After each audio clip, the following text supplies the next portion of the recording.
part one of the Crystal Violet Lab, the calibration code. So first we have our laptop, we have our dilutions already made, we have the Vernier Lab Pro interface. Now the Lab Pro interface, you may have to untangle the wires. The power supply gets plugged in there, and you plug in the power supply to the wall, and it should, once it's on, make a nice beeping sound. There it goes. Then we need a USB cable to connect the interface to the laptop.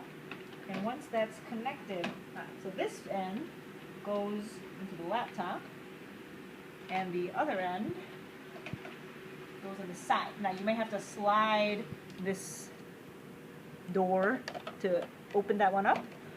And then we have our colorimeter. Now, and this colorimeter has, it can go, it doesn't matter which one you plug them into. I'm just going to plug it into channel 1. It should make a click. All right. And then we're going to go to the laptop, and we're going to open up the program called Logger Pro. So I'm going to go in Finder, and I'm going to open up Applications, and I'm going to go down to L, and find Logger Pro 3, Logger Pro. If I look over at my colorimeter, one of the lights should turn on. If it doesn't turn on, then maybe something's not plugged in correctly, but one of those LED lights should turn on. And then if I look at my screen, the program should already register which probe you've got. So for example, because we're using a colorimeter, it's measuring transmittance and absorbance, and it's changing in real time. So the transmittance is the amount of light that's passing through the sample. So if I open the door on the colorimeter and let light through, notice that the numbers are changing. Okay. Now, we've been using absorbance mostly. So absorbance and transmittance are pretty much inverses of each other, but for consistency, if I double click on the transmittance, I can change the unit of my meter to absorbance. So I'm going to change it to absorbance just because that's what we've been mostly using. Okay, so there's my absorbance. So for now I have to calibrate my what's called a blank, and this is kind of like when you zero the balance. So I'm going to take a cuvette. So they come with these cuvettes, and the cuvettes have ridged sides, and so I try to grab it from the ridged sides, and then it has the smooth sides. So this is the smooth sides are the sides you want to keep clean. So in this experiment, our blank for this first part is going to be deionized water. In different experiments, you might choose to use something else for your blank, just like you might zero an empty scale, or you might zero a scale with like an empty beaker on it. So I'm going to tap out my bubbles, and then you can use either your shirt or some Kim wipes to wipe the sides. And then I'm going to put this into the colorimeter, and in the colorimeter there's an arrow pointing. So I want the smooth sides of the cuvette to align with the arrow, because that's the direction of the pathway of light. I'm going to close that. And then we have to set the optimal wavelength for our experiment.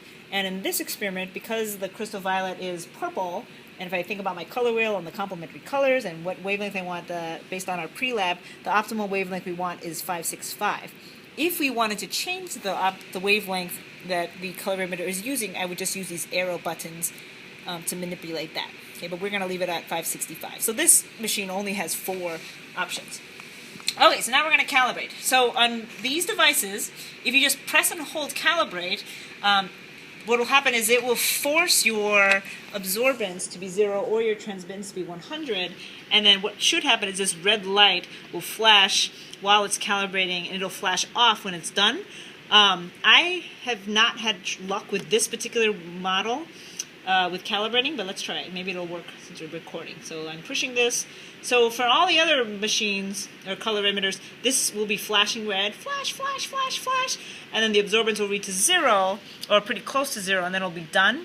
So and then the red light will turn off. So I'm going to let go. So that's pretty close to 0. So the other colorimeters that we have, the LED does work. This looks like it's working, but just in case, you can also do a manual calibration. You can go to Experiment, Calibrate, Lab Pro Channel 1 Colorimeter. I'm trying to be careful to say colorimeter instead of calorimeter. And I'm going to do a 1-point calibration, and I'm going to say calibrate now. I'm going to try to say calibrate now. Sometimes this takes a while. But that's a way to do a manual calibration. Basically, you're forcing it to 0. All right, I'm going to pretend I did that. And so then all you do is measure your samples. But first we want to set our data collection mode to be the correct mode. So the data collection mode is this stopwatch thing over a graph. And for this first part, I don't want a time-based. I want to do what's called events with entry. And you can put the names. In this case, we're measuring, the machine measures absorbance, and we're measuring concentration of crystal violet. My short name will just be concentration. And it has units of, and it's micromolar. Pardon? If I stop it, is it going to, can we restart it? I don't know. You can always upload it in